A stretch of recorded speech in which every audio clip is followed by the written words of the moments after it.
Jesus called this Gentile woman with a little daughter who has great needs, called her a dog. How can he be so harsh? How can he be so ugly? How can he do that?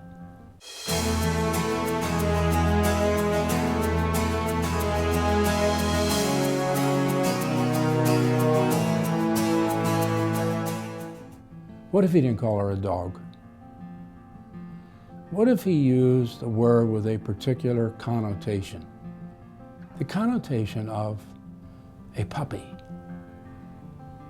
That changes things. Now I know the theology of this passage, that he's telling her that he has to focus on the Jews. It's not yet the Gentiles' turn. I understand that, but you don't have to call somebody a dog to make that point.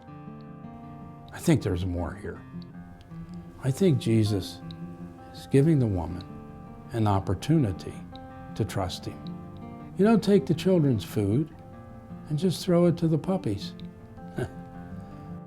I suppose some of you surely had a dog, a puppy, when you were growing up.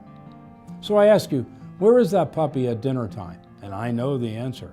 That puppy was right under the table. And what was that puppy doing? That puppy was begging. And what did your father say? Don't feed that dog. I didn't work all week long to feed that dog. And what did you do? You fed the dog, didn't you? You fed the puppy. And I believe Jesus gives this woman an invitation. And look what she says. Look how she responds. Verse 28. Yes, Lord, but even the puppies under the table eat the children's crumbs. All I want is a crumb. What does it mean to you? It's not that much to you. I'm not asking for you to turn from Israel and come to me, a Gentile. All I want is one simple little crumb. I want my daughter to be delivered. You know something? That woman knew almost nothing about Messiah. She knew one thing. Strictly hearsay. He can cast the demon out of my daughter. And I'm not going to let go until I get it. And the Lord looked at her. For such a reply, verse 29, you may go. The demon has left your daughter. And she went home and found her child lying in the bed and the demon gone. You know what? This is very unique. He didn't go. He didn't touch. He didn't say. He didn't say, demon be gone. He just simply announced to her that the demon was gone. Amazing.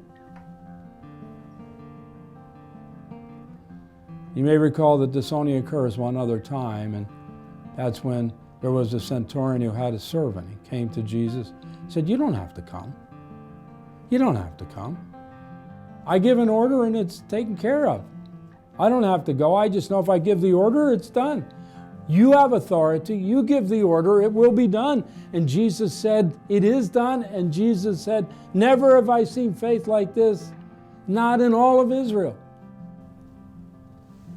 And this Syrophoenician woman has an immense trust in Jesus. She acts on what she understood.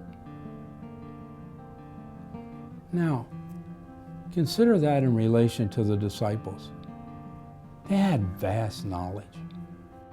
As they were growing up, they were taught all about Messiah. They knew the Bible. They were looking for Messiah. In the era in which Jesus came, the nation itself was actively seeking for Messiah. There were others who made such claims. They were searching for him. And yet the disciples, with all their knowledge, did not understand the incident of the loaves. Why? Because their heart was hardened. That's the message to them. You're not getting the point because your heart is hardened. A message we need to think about. Now, Jesus moved from Tyre all the way back down across the northern part of the Sea of Galilee and then down further to Decapolis on sort of the south central side below the edge of the Sea of Galilee. And here this was semi-Gentile territory. It was both Gentile and Jewish. It was where the tribes, the ancient tribes who did not come into the promised land, stayed. And so it had always been partially Gentile and partially Jewish. He came, and some people brought to him a man who was deaf and could hardly talk, and begged him to place his hand on the man. And he took him aside, away from the crowd, put his fingers into his ears as a symbolic sign that he was going to pull the plugs out of his ears. He spit on his tongue. Ancient belief that spit has medicinal quality. And what he's saying to the man is, I am going to heal you. You are going to hear and you are going to speak clearly. Notice that he moved him out of the village and away from the people into a place where he was privately talking with this man. And he did it. And there's a message to the disciples. That message is this. You hear what I'm saying, but your ears are deaf. Your tongue is crippled. So, you have knowledge but don't understand. You hear but you don't perceive. You don't grasp. So when you speak, you're not saying what needs to be said clearly.